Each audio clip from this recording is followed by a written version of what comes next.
Isang magandang araw po sa inyong lahat, mga lolo't lola, nanay, tatay, tito, tita, ate, kuya. Nandito po kayo sa podcast ng mga lolo ng bayan kung saan ating pinag-uusapan ang mahalagang issue ng ating bayan sa masiksik na oras pero mas malaman.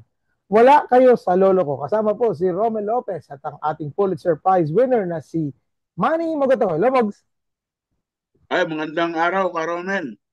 Mabuti naman, no? At wala gaanong damages at deaths dito sa nagdaang bagyong uwan, no? Na Mhm. napakalakas. At mabuti na lang at maganda ang lahat para mabawasan kung ano man yung sakunang mangyayari, no? So, Mhm. salamat po sa Diyos at tayo ay pinagpala na naman, no? Oo nga. Lalo-lalo At na ang Metro Manila, walang baha.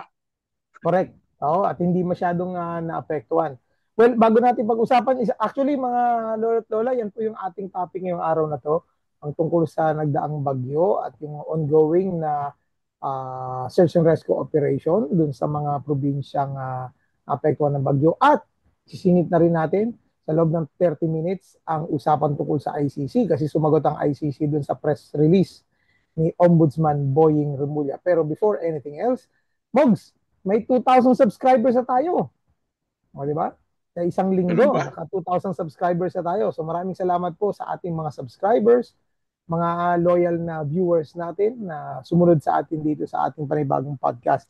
At nung nag-announce ako kanina nung 2,000 subscribers natin, may mga nagpabati sa atin. So itong part na to, bilisan ko lang. Kasi nga, singit na tayo sa oras eh. Si CGM underscore 76, always watching daw sa atin, Mogs, press 1 days pa. Good luck and more power. Thanks daw, Sir Manny Mogs, na-relieve yung anak ko kasi nag-confirm reply siya regarding sa project nila sa UST org nila. Ang parent ata ito ng, ng isa sa mga estudyante mo sa UST. Pero hindi niya Ganun ba? binigay yung buong pangalan niya. Pero loyal viewer natin. Si Jos Diablos, nag-comment din. Si Melz Castro 1624 at si Queen B 7788.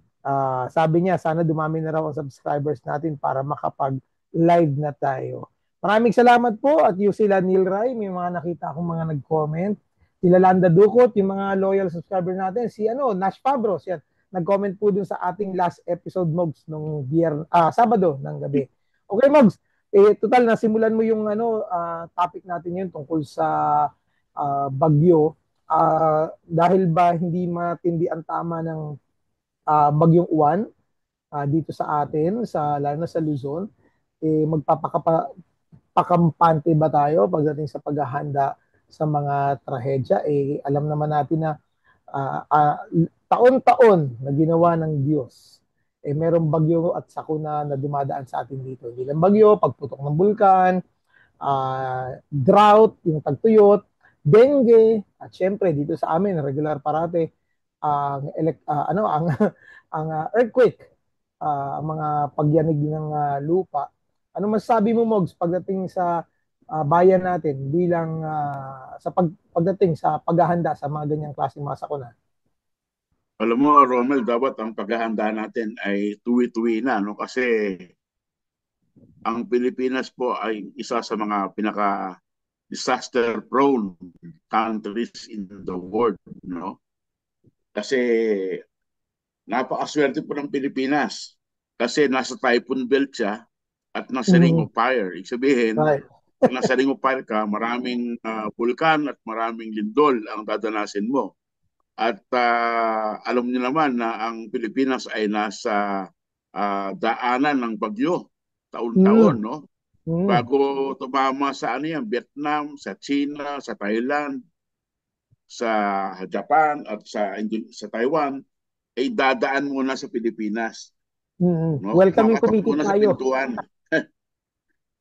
Kaya dapat lang na lagi tayong handa, no? Kaya dapat ang ating mga infrastructures, mga tulay, kalsada, mga gusali ay disaster resilient, no? Yun. Uh, Mm, yung lalo na ating mga public buildings, ano, dapat yan nakaka-withstand ng sa 7 na magnitude earthquake o bagyo na category 5, no?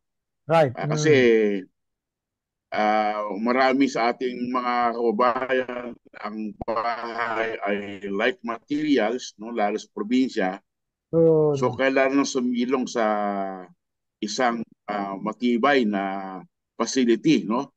So kaya nga naghahanda ang Pilipinas para magtayo ng mga permanent shelter facilities pagka may ganyang sakuna.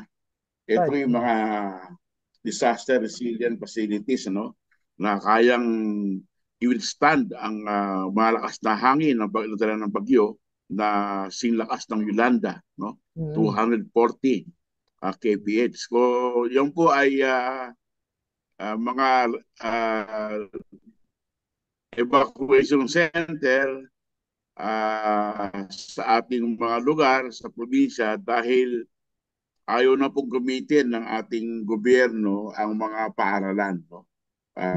Dapat. Para hindi Tama. ma-disrupt ang pag-aaral ng mga bata. Correct. Pero dapat ang mga eskwelahan, ospital at evacuation center ay talagang disaster resilient, no? Right. Taon-taon na lang dinadaanan tayo ng bagyo, no? Kaya dapat naghahanda tayo sa ganyang mga sakuna na maaring mangyari, no? At pag sinabi ng ating mga authorities na dapat tayo lumikas, ay dapat tayo lumikas para maiwasan po yung mga casualties at distraction sa ating dumadaang bagyo o lindol o Right. anuman. Pero yung lindol, hindi mo predict eh. Yung bagyo, Correct, correct. mga predict mo dahil parating pa lang, alam mo na eh, no? Alam mo Yeah. na yung lakas, alam mo na yung dalang Mm. tubig, kaya nakapaghandaan yung bagyo. Pero yung lindol, nako, Yun. yan po ay basta-basta na Yan. lang, no? Yung Speaking volcanic of, eruption, right. Correct. Yung volcanic eruption din, may mga sinyalis, Mogs, eh. Mabuti na banggit mo yung tungkol sa lindol. Kasi nga, lahat ng mga sakuna, even ang tagtuyot, ang mga bagyo, di ba? May mga prediction yan, eh. May mga modeling na at alam mo kung kailan tatama. Pero ang lindol, oh, ulitin ko lang po, may mga kumakalat pa rin sa Facebook, Mogs, eh. Social media, na kesyo, kung hindi man daw, meron na raw technology, meron daw isang propeta na nakapagsabi kung kailan tatama ang lindol. Lalo na diyan sa may Metro Manila, yung the big one. Parati nilang sinasabi. oh, Pero nakapagsabi correct. na ho kasi ang mga government officials natin, even international experts, mas marami hong mamamatay at masasaktan sa mga gumuguhong mga istruktura kaysa sa actual na paglindol. Yun naman talaga yung mga namamatay, Mogs, di ba? Yung mga natatrap sa loob ng mga structures. So, bagyo pa man po yan, o lindol, ang nabanggit kanina ni Mogs at hindi ng pakiusap po ng ating mga government officials, i-check po natin ang ating mga pamamahay kung siya ba ay ready pagdating sa malakas na hangin, dala ng bagyo, or sa malakas na paggalaw ng lupa or sa pagyugyug niya. Kasi nga po, ulitin po, sa pagtumama nga ang big one, sabi ng ating mga disaster experts, mas marami ho mamatay or masasaktan dahil sa mga gumuguhong istruktura sa ating bahay man yan o sa lugar kung saan tayo nag-aaral o nagtatrabaho. Okay. Alam mo, Romel, dapat nating tularan ang bansang Japan, no? Kasi Yun. tulad ng Pilipinas, ang Japan po ay typhoon prone din at earthquake prone. Kasi pareho tayo ng sa Ring of Fire, no? Pero Mm. ang mga infrastruktura po sa bansang Japan ay napakatibay, no? Yun. Na, Mm. Oo, yung kanilang mga highways, yung kanilang mga gusali, yung kanilang mga tulay, no?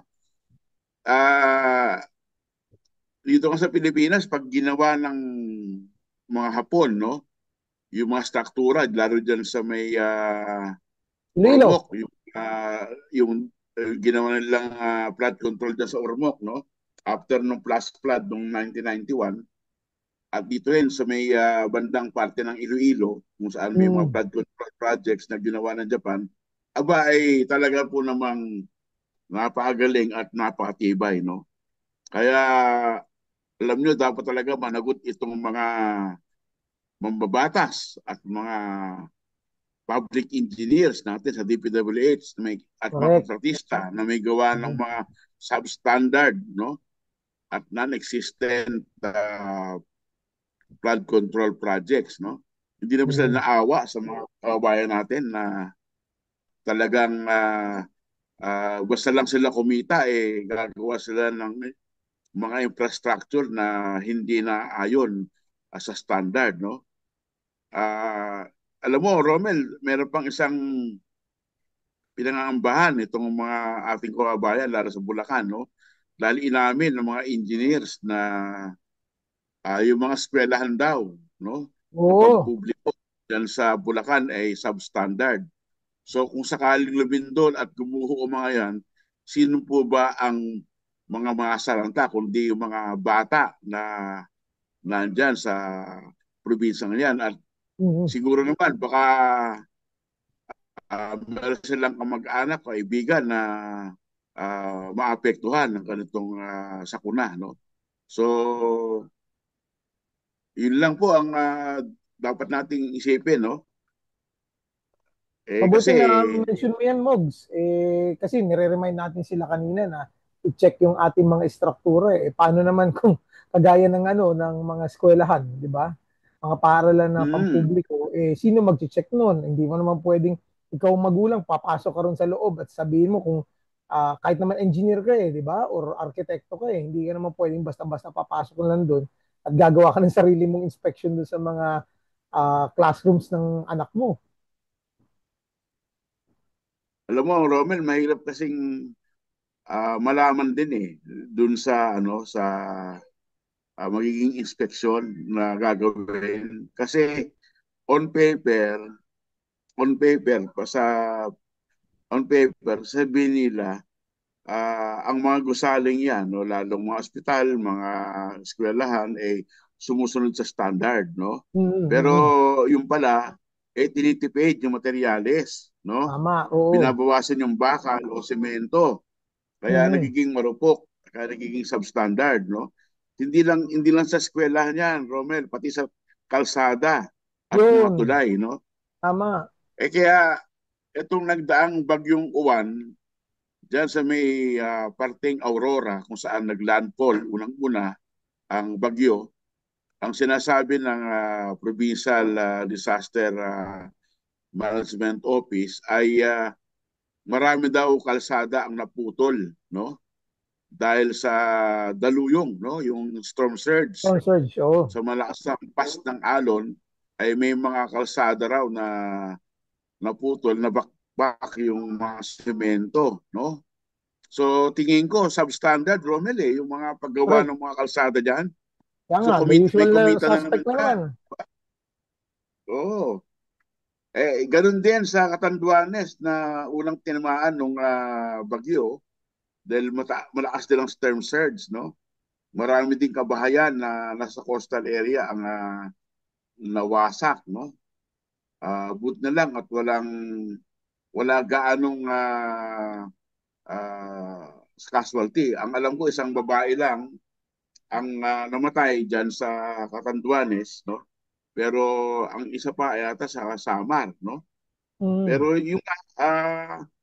yung hindi lang po importante ang buhay dito o ng ating mga kababayan, kundi pati sana yung ating public infrastructures like roads, schools, hospitals, bridges, dapat po Mm. matibay na hindi kayang ah, sirain ng bagyo, no, o lindol, Mm. no.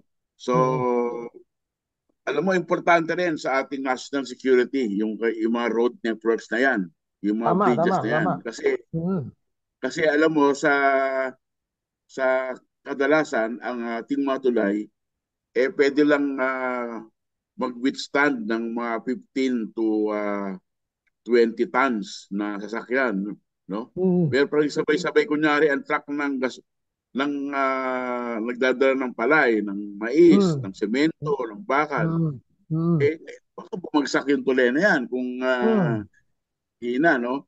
lalong-lalo na kung dadaan ng tangke yan ng Tama. military, ng bigat, Mm, no? mm, So, mm. importante po sa ating seguridad also ang resilient na mga infrastructure, lalo na tulay at kalsada dahil kung may gulo po, no, na hindi, huwag naman sana mangyari, kaya lang dapat napuntahan niya ng ating mga kasunduluhan, hindi po makakapunta kung may sira ang tulay at kalsada dahil substandard po. So, ganyan po kaimportante ang infrastructure, no, ng ating bayan, no? Hindi lamang pang disaster, kundi pang national security. Correct. Saka kung kayo po ay nag-oobserba sa mga daan na dinadaanan nyo sa Metro Manila man yan o sa probinsya, napapansin nyo ba yun? Nangyari na rin ba yun sa iyo, Mogs? Diba, nagda-drive ka, biglang may kita mo yung isang parte ng sementadong highway, maganda ang semento. Tapos biglang merong isang mga block or dalawang block na biglang nawala yung ibabaw at na-expose kagad yung mga bato-bato na parang ampaw. So, yun, Samantalang oo. magtataka ka na bakit yung mga area na lubak-lubak na kagad or kaya may mga area na bagong semento, ang dami kagad crack. Yun po ang sa mga indikasyon na substandard or kulang sa semento or tinipid yung materyales. So, ito yung mga frustrations na nararamdaman ng mga ordinaryong mamamayan. Nakikita na, Mogs, kasi nasa out in the Oo. open, nakikita na lahat. Pero bakit walang aksyon? I think dito pa rin bumabalik yung tanong natin bakit walang aksyon pagdating sa mga ganitong nauobserbahan natin? Nakikita natin na yung mga dike or yung mga riprap, nakikita natin nasisira kagad pero wala napapanagot. At yung umaayos ng problema, yung mga taong na involved din naman doon sa pagpapagawa ng mga substandard na mga infrastructure na yan.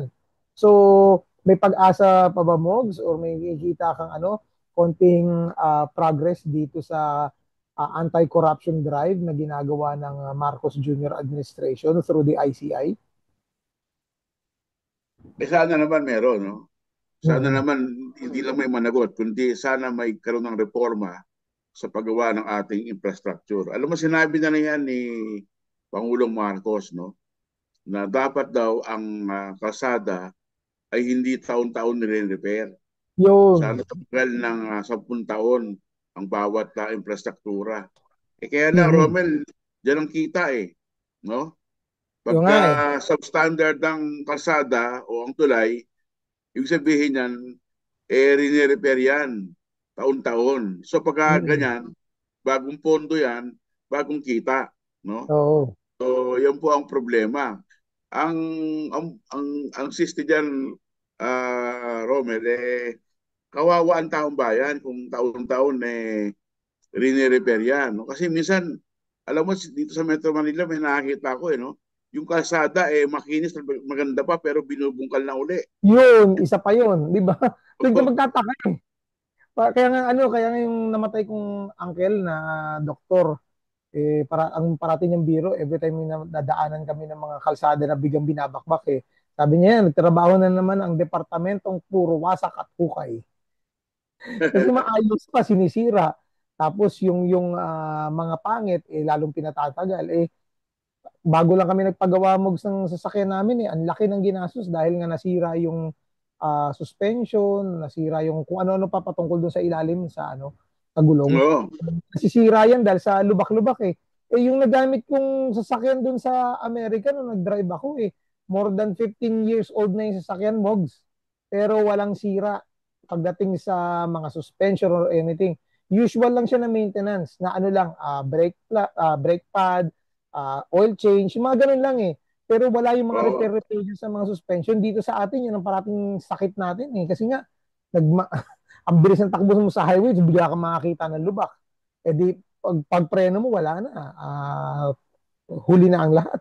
Pero ano lang So, yan, sasakyan pa lang yan. Kaya ang sinabi mo, di ba, mas delikado kung, na, di ba, sinasabi nga ng mga taga Bulacan na DPWH, yung mga classrooms doon ay substandard. Ang tanong, sa tingin mo ba, yan lang ang substandard ng mga classrooms na ginawa sa buong Pilipinas? habang maaring lahat halos, Romel, no? Kasi inamin nga ng mga DPWH engineers, no? na lahat ng bidding sa public infrastructure ay rig, no? Sabihin may daya, no? Oo, At lahat ng kontrata ay hindi lang publicly rig, no? Kundi may kickback, no? Na umaabot sa 20% ang bawat mga kongresista, no? correct.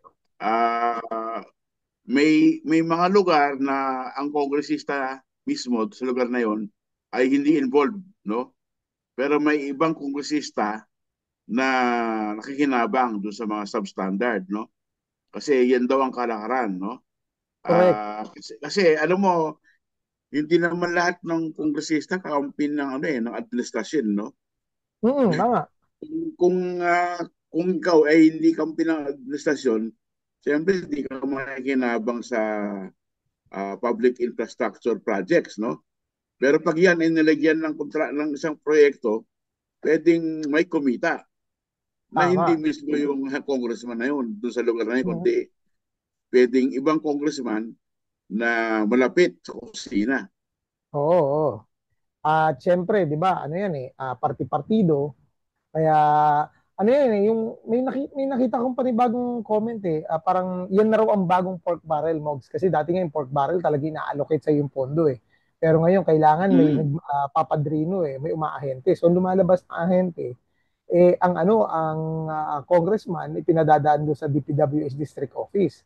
Ang district office ang taga-kolekta at yun ang magbibigay ng porsyento ng congressman. Kaya dapat tanggalin ito yung isa sa mga rekomendasyon 'di ba ng ICI na tanggalin na yung mga recommendation na ginagawa ng mga congressman kasi mababalik tayo sa dati natin topic Mogs eh 'di ba nagtataka tayo bakit ang mga congressman may yung mga lawmakers napunta dito yung kanilang trabaho imbis na gumawa ng batas ang papalusot naman nila distrito ko yan pero doon ka magtataka bakit nandiyan nakatuon sila hayaan na lang nila yung local government na gumawa nito at humanap ng solusyon sa mga local problems.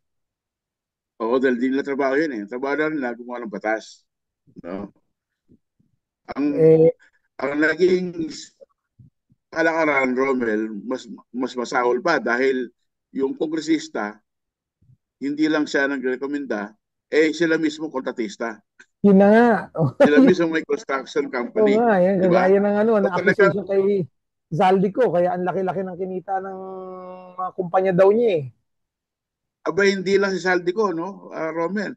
Lumalabas na may 67 na mamabatas natin ang may construction company na sila mismo Ayun. yung gumagawa, no? So Mm. talagang ang pondo sila naglagay, ang pondo Sila sila kumubra. gumamit o sila kumubra. Ang masama, dun sa pondo na yon, may kickback pa sila.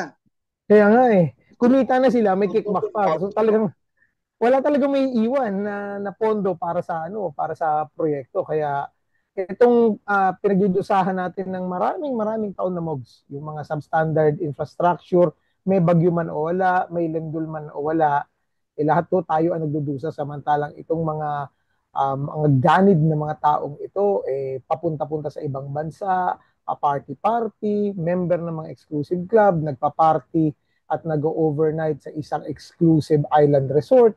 At ito pa, napabalita na bumibili sila ng mga log cabin mansions dyan sa Benguet. Eh, ah, ma, ma, ewan ko, bahala na lang sa kanilang Panginoon. Hindi ko nga, sabi ko nga sa isang Facebook post ko, ano kaya sasabihin ng mga taong ito pag namatay sila, tumarap sila kay Lord, no? Unless wala na talaga silang oo Panginoon. nga. Hanggang dun sa pagkamatay nila baka idaan nila sa pamumulitika nila at palusot nila si San Pedro bago sila makapasok ng langit or kung papapasukin man sila. Baka mamaya kahit si Lucifer matakot sa kanila guys. Mas magaling pa sila magnakaw eh. Oo nga, no? Pero alam mo, isa sa mga binabatikos ngayon, no, sa social media, si Tourism Secretary uh, Yun, Rasco na Prasco. anak ni Gwen Garcia ng Cebu. Kasi alam mo nung kasagsagan nung bagyo Tino, no, dun sa Cebu na alam naman natin na merong 160 ang namatay, no? Mm-hmm. At marami ng salanta. Eh si ano pala tourism secretary at ang kanyang asawa na congressman sa Cebu ay nasa London at umattend ng isang tourism Conference. event. Mm. Abay, hindi lang yon. Nagsama pa ng mga ilang mayor ng Cebu. So kaya pala walang nangyaring madali ang response diyan sa Cebu, no? Dahil nasa London ang mga opisyal, local officials kasama ni Tourism Secretary. Ay, meron pa So, nga isa, di ba? Yung sa Cagayan ba yun? Isang governor na yun din, nataon na mm, bumiyahe. Mukhang, hindi naman natin alam talaga kung ano yung mga circumstances behind it, no? Baka bigla, nauna pa, matagal na, naplano na. Pero dapat kinakancel na lang nila yan para, alam mo yun, to show solidarity dun sa mga taong pinagsilbihan mo Kapag ka-election kung makahingi ka ng boto ng tao, ganun-ganun na lang. Tapos ngayon, may sakuna hindi mo makancel-cancel yung biyahe mo. So again, it all boils down to delikadesa. Kasi ganun din yung issue pagdating dito sa may, etong etong sa Cebu, Romel, alam na nilang parating yung isang malakas sa Bagyo, pero sumigi pa rin, pumunta pa kaya rin ng nga, London. Talagang, talagang hindi mo postpone. At meron pa isang opisyal na ah, kaya pala hindi pumupunta sa Cebu. Nasa isang resort sa Quezon, no? yun, yung Kaya lang yung kanyang exclusive island bisita resort. ron, inalis sa social media.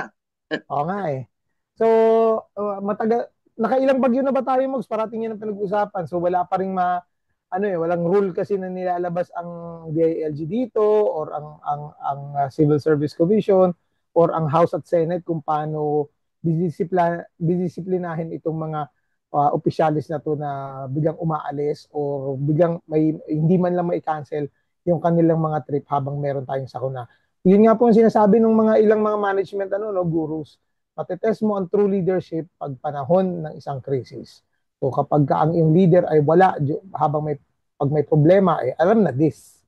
Ayan, ganun na 'yon. So may final Oo, 8 correct. minutes tayo, Mogs. Yung last nating topic yung sa ICC press release. Dinideny nila na merong warrant of arrest na inisyu ang ICC laban kay Senator Bato de la Rosa. Basically debunking yung Oo. sinabi Boying Remulla. Pero parang unusual to, Mogs, no? Meron ka bang narinig na ganito dati ang ICC na biglang sumasagot? Oo, biglang biglang naglabas ng pahayag yung ICC spokesman na wala pa raw silang na-issuing arrest warrant at wala pang bagong kaso dahil ang kasong hawak lamang daw nila ay yung kaso ni dating Pangulong Rodrigo Duterte. Mm. Kaya lang nagtataka ako bakit sila biglang nagde-deny, no? Oo nga Baka naman naunahan lang sila, no? O baka naman hindi pa hinog, Oo nga, no? O oo. baka naman may inaantay pa Baka, oo. ah, bago talaga i-announce yung arrest warrant. Alam mo, Mm. alam mo sa totoo lang, Romel, wala namang ina-announce na arrest warrant ang ICC. Exactly, tama. Never naman sila nag-announce Wala silang ina-announce. Maski na yung paglabas ng arrest warrant kay Pangulong Digong, ay wala silang in-announce. Ang alam kong na-announce lang nilang arrest warrant ay kay President Vladimir Putin ng Russia Oo. Tsaka at kay, kay Benjamin Netanyahu Bye. ng Israel. O Mm. bakit nila in-announce? Kasi alam nila na hindi nila mahuhuli si Putin Exactly, at si yun. Netanyahu. No? Oo. So, yung mga taong kaya nilang hulihin, walang ina-announce yan, sinusurpresa na lang. Yan, Kaya siguro, baka nainis lang sila at naunahan sila ni Ombudsman na Boying Remulla. Kaya may pa-announce. Kaya sa mga sa mga na-frustrate sa announcement ng ICC, relax po kayo kasi mga government agencies to, mga international bodies, meron po yung involved na CYWAR, PR war ang nangyayari dyan, kagaya nung pagkaka-aresto kay Pangulo Rodrigo Duterte. Di ba, Mogs, ilang beses natin pinag-uusapan yun?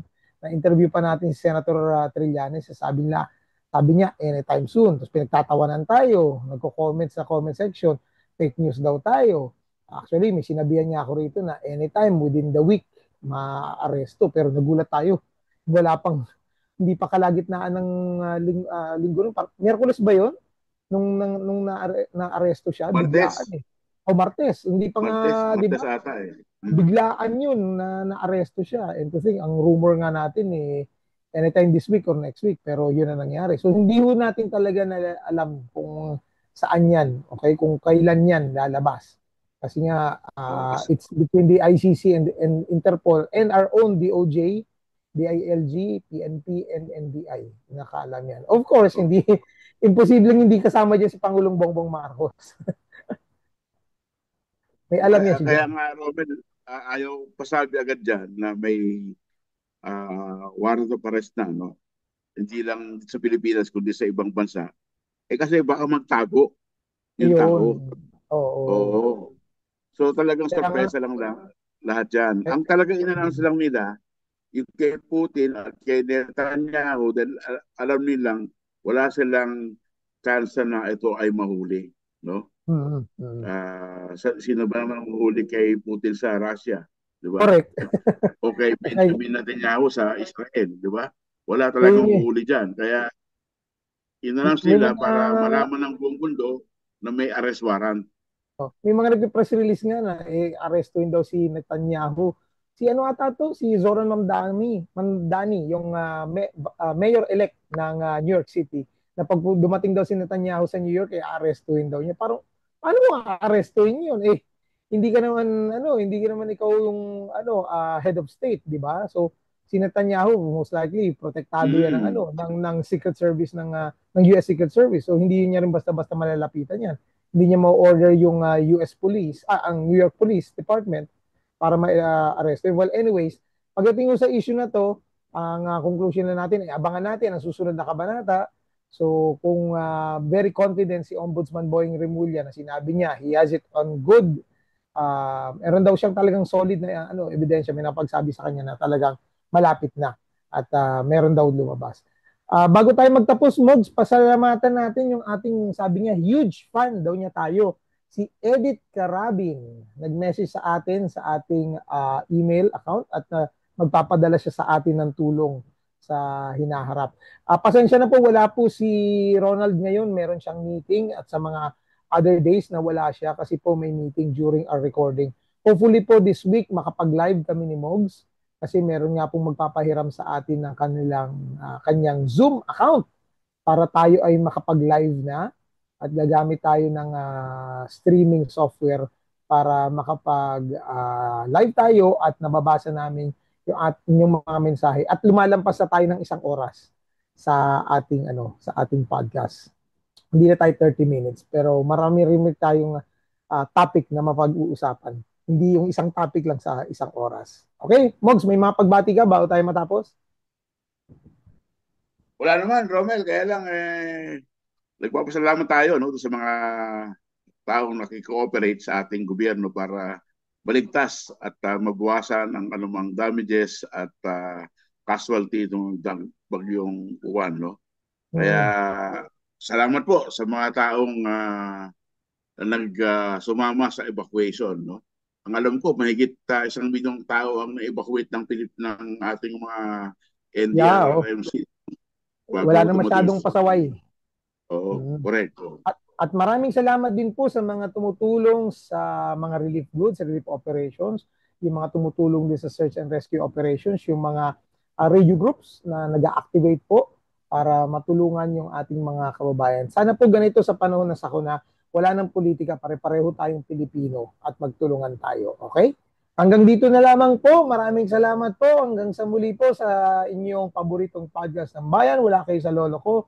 Ako po si Romel Lopez, kasama si Manny Mogato. See you po tomorrow. Bye-bye. Bye.